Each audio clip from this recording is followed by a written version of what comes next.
الحمد لله رب العالمين والعاقبة للمتقين والصلاة والسلام على سيد الأنبياء والمرسلين وعلى آله وأصحابه أجمعين. أما بعد فأعوذ بالله من الشيطان الرجيم. بسم الله الرحمن الرحيم. ثم يتوبون من قريب. صدق الله العظيم. الصلاة والسلام عليك يا جد الحسن والحسين. الصلاة والسلام عليك يا خاتم النبيين. الصلاة والسلام عليك يا رسول الله وعلى آلك وأصحابك يا حبيب الله. بعد از حمد و صلات، برادران اسلام، میں نے جو آیہ مقدسہ آپ کے سامنے تلاوت کرنے کا شرف حاصل کیا ہے، دعا ہے رب ذوالجلال مجھے اس کے ضمن میں حق بات کرنے اور اس پر عمل کرنے کی توفیق عطا فرمائے۔ آج کا جو عنوان ہے وہ ہے توبہ کا وقت کب ختم ہوتا ہے۔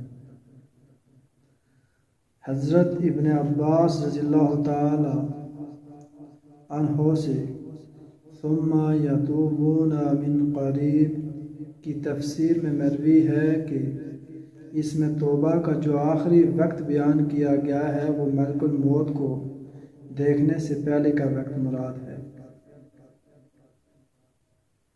حضرت بکر بن عبداللہ مزنی رضی اللہ تعالی عنہ سے مروی ہے کہ توبہ کا وقت بہت دراز ہوتا ہے، لیکن جب موت کے فرشتے نظر آنے لگتے ہیں تو توبہ کا وقت ختم ہو جاتا ہے اور بندہ بھی دنیا سے بے خبر ہو جاتا ہے۔ نبی کریم صلی اللہ تعالی علیہ وآلہ وسلم نے فرمایا کہ بنی اسرائیل میں ایک بڑا گنہگار شخص تھا۔ اس نے 97 انسانوں کو قتل کیا۔ جب اس کو اپنی غلطی کا احساس ہوا تو ایک راہب کی خدمت میں حاضر ہوا اور عرض کیا، اے راہب، میں نے کوئی برائی نہیں چھوڑی یہاں تک کہ میں نے 97 انسانوں کو ناحق قتل کیا۔ کیا میرے لیے توبہ کی کوئی گنجائش، کوئی راہ نکل سکتی ہے اور توبہ قبول ہو سکتی ہے؟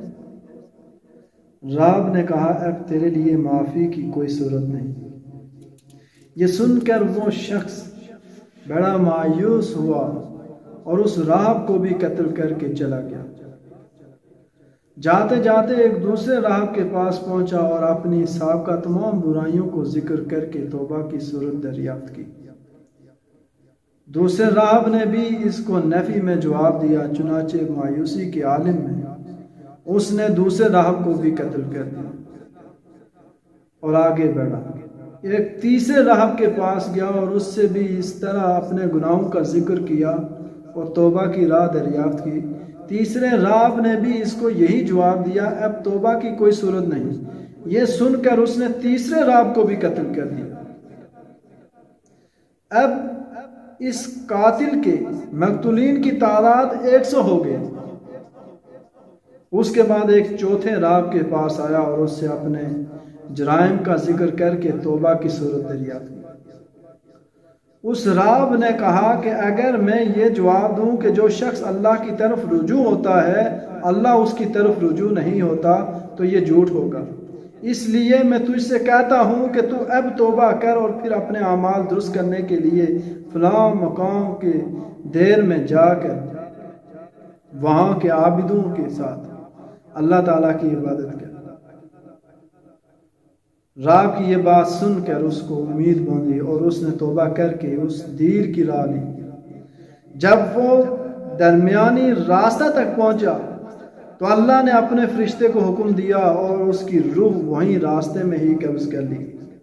اس کے مرتے ہی عذاب اور ہمت کے فرشتے اس کو اٹھانے کے لیے جکڑنے لگے۔ اچانک ایک تیسرا فرشتہ آیا اور اس نے فیصلہ کیا کہ یہ شخص جہاں سے چلا تھا اور جس گاؤں کی طرف جا رہا تھا ان دونوں گاؤں کا فاصلہ ناپو۔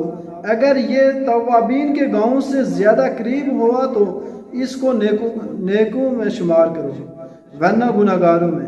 چنانچہ جب فاصلہ پیمائش ہوئی تو ایک بالش توابین کے گاؤں سے زیادہ قریب تھا، اس لیے اس کو بخش دیا گیا اور رحمت کے فرشتوں نے اس کو اٹھا لیا۔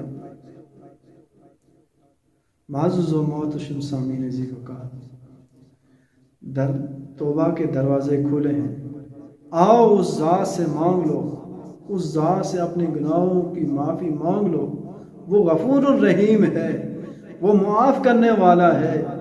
جب بچہ اپنی ماں سے ضد کرتا ہے کسی چیز پر یا کوئی چیز مانگتا ہے تو ماں تو اسے ایک دم فوراً لا کے دے دیتی ہے، جہاں سے بھی چاہے اسے لانی پڑے۔